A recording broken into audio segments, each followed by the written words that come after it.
say that there has never been another character in WWE with the austerity and gravity of The Undertaker would be the understatement of a lifetime. From the time professional wrestling's Grim Reaper first impressed himself onto apprehensive eyes in the fall of 1990, he has remained as omnipresent as the very undistilled notion of actual death. He is horrified, he is captivated, and to fans who can look past the macabre elements of his persona, he has excelled as an in-ring performer. There are two kinds of enjoyable Undertaker matches. One kind includes the very basic story of an in-over-his-head heel struggling and failing to keep Taker down with his best shots, only to stare in bug-eyed terror when the Phenom does the Dracula sit-up, which never fails to gain a crowd reaction. The other kind is the one we'll be mainly discussing in this list, the tooth and nail battles with a wrestler of comparable excellence. Be it a mostly pure wrestling match filled with fighting spirit, or a flesh-ripping fight to the death among gods and monsters. The Undertaker's professional resume is filled with plenty of matches that fill the latter category, and these are the 10 that we feel best epitomize the dead man, although we've left a hell of a lot on the sidelines. Do not forget to comment with your favourite Undertaker matches and try not to get too cross. So before we begin, I'm Jack from Cultaholic.com, and these are 10 Undertaker matches you need to see.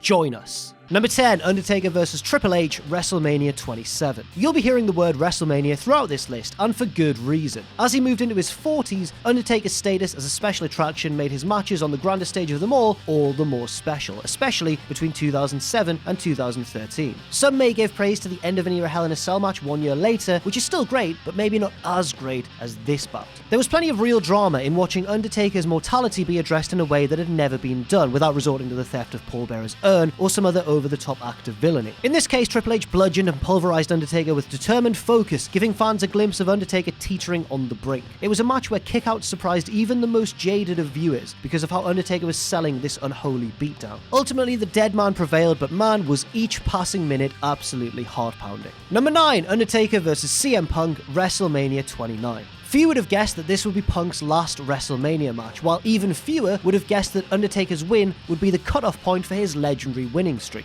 Some may have seen it as a very safe, very basic WrestleMania that took no real chances, but Undertaker and Punk delivered what was easily the match of the night. Punk hammed it up with aplomb, ripping off Undertaker's devilish faces, only to have his snarl drop completely when, in a genius moment, an angry Undertaker sat up whilst trapped in the Anaconda Vice. This match was everything you'd expect from Undertaker and the heel version of CM Punk on the big stage, and, as noted, it was probably the last great match that Undertaker would have at WrestleMania, aided by Punk's ability to play the consummate asshole that's just asking for a beating. Why did you steal Paul Bearer's urn? Yes, the storyline involvement of the recently deceased Paul Bearer did feel maybe a little bit over the top, but it did allow for a lovely emotional moment when Undertaker reclaimed the urn in the aftermath of the match. Number 8, Undertaker vs Brock Lesnar, Hell in a Cell 2015. One of the benefits of having Brock Lesnar around, even with his frustratingly thin schedule, is the very idea that his matches could potentially outsize the safe limitations that surround the WWE product. How many matches since his 2012 return, for example, have featured hard-way blood? Quite a few, and that list includes this chaotic Hell in a Cell match. The lack of regard from both Taker and Lesnar, whether it was for each other, medical personnel, or even the ring itself, lent this Cell match a special quality. In fact, this could have been the streak-breaking match, and instead of a cloudy, confused Undertaker losing in a bit of a slog, he could have instead had the streak broken in a blood-soaked blaze of glory, as an equally shattered Lesnar won on account of barely surviving the mutual destruction. This was easily Undertaker's best post-streak match, with two of WWE's greatest brawlers ever up for the challenge of painting a quite gruesome masterpiece. Number 7, Undertaker vs Kurt Angle, No Way Out 2006. Angle and Mark Henry's not that good match at the 2006 Royal Rumble bafflingly went on last, just so Undertaker could come out afterwards and use telekinesis to destroy the ring as a challenge to Kurt Angle. Thankfully though, it was all worth it, as the eventual Angle vs Undertaker showdown may have been the company's best match of 2006.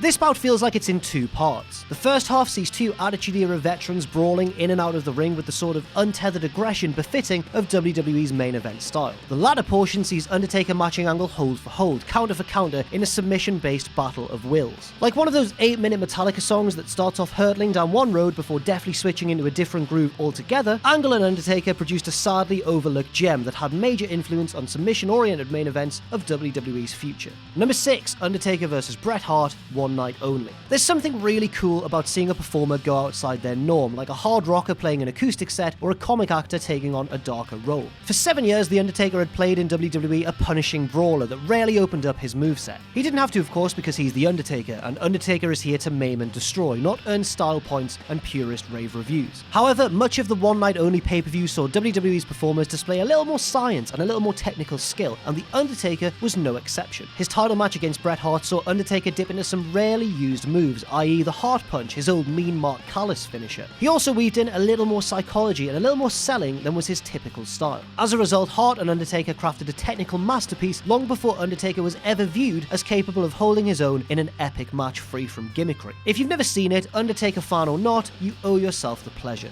Number 5, Undertaker vs. Mankind, King of the Ring, 1998. One of the most famous matches in the annals of pro wrestling history barely felt like a competitive match. Instead, the spectacle was a horrifying car wreck that resulted in a dazed Mick Foley's toothless grin becoming the symbol for an era of near lawlessness in the sport. However, the fact that a deciding 3 count was made means that Undertaker vs. Mankind was actually a legitimate wrestling match, and its impact cannot be understated. Undertaker worked this match with a badly injured ankle, but that seems like peanuts compared to the near mortal trauma that Foley put himself through across the match's duration. But by God did they keep the audience's attention throughout, as Foley's ability to somehow keep getting up opened the door to even more unfathomable destruction, and everybody watching wanted to see just what the hell that was going to be. This Hell in a Cell match came almost 27 months after Undertaker and Mankind began their bone-breaking, flesh-scarring feud, and if there was ever a decisive feud ender, Undertaker just about throwing Foley to his death was probably it.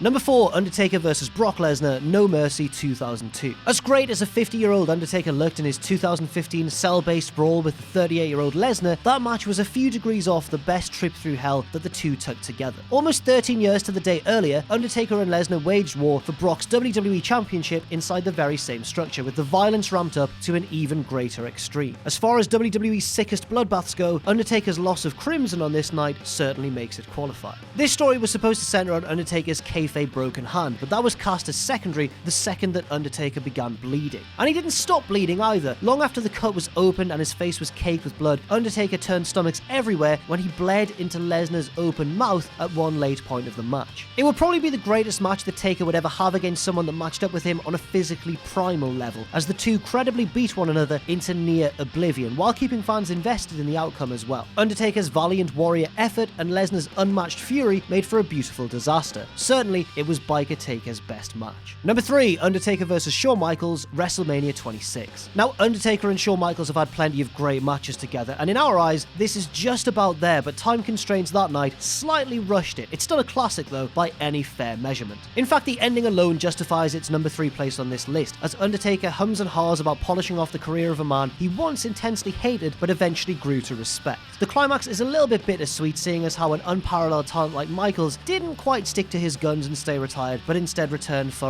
Crown Jewel. However, ignoring all that, at WrestleMania 26 he went out with yet another show stealer against a man that is probably his greatest foe. Yes, WrestleMania 28 might have had the label, but this was the real end of an era showcase. Number 2, Undertaker vs. Shawn Michaels, Bad Blood. For the 4th time, an Undertaker Hell in a Cell match makes this list, which indicates that an unkillable zombie overlord is just the guy to have inside a match that promises nothing short of physical and emotional decimation. This cell match was the first of its kind, and overall, it's considered by many to be the greatest cell match that WWE has ever advertised, pitting Michaels at his most prickish against Undertaker at his most vengeful. Say what you want about this incarnation of HBK, the unrepentant political jerk that alienated so many of his peers, but by God, could he take a beating. And a beating he took, as Undertaker tore him several extra orifices through half an hour of appropriately named hell. Nobody was sure what to exactly expect from this newly invented gimmick match, so the chances of being astounded by the spectacle were sky high. Undertaker and Michaels absolutely made the most of this clean slate by painting it with blood and gore, while expert pacing and a true ramping up of events preceded the true mayhem. Kane's shocking debut in the closing moments was the best way to end one feud while beginning another. And number 1, Undertaker vs. Shawn Michaels again, WrestleMania 25. Ask any fan to name Undertaker's best match ever, and this might be the knee-jerk response, the instinctive answer. It didn't take long for Undertaker and Michaels' first WrestleMania battle to get riveted into the WrestleMania pantheon, with rave reviews pouring in like raindrops. Almost 10 years have passed since the Heaven and Hell clash of 40-somethings that could still go, and very few of those reviews have been amended. Everyone still sees this as an utter classic. The top-notch physical work of both men was evident, but it was the way that both worked the Houston crowd into a frenzy that made this match legendarily special. From Michaels' rationalizing of taking a count-out victory in order to break the streak, which was brilliantly maddening, to Undertaker's unforgettable look of dejection when Michaels kicked out of the first tombstone, there was so much to keep the viewer invested. All of it totally effective. Both men's ability to blend psychology and emotion with actual wrestling is what sets them apart from lesser contemporaries, and it might be the best match that either man has ever had, not just The Undertaker. So that's all this. Thank you very much for listening. I've been Jack from Cultaholic.com. You can follow me on Twitter if you want to, at Jack the Jobber. You can follow all of us at Cultaholic, and check out our Patreon too, patreon.com/Cultaholic. And never forget, of course, if you haven't done so already, to join us.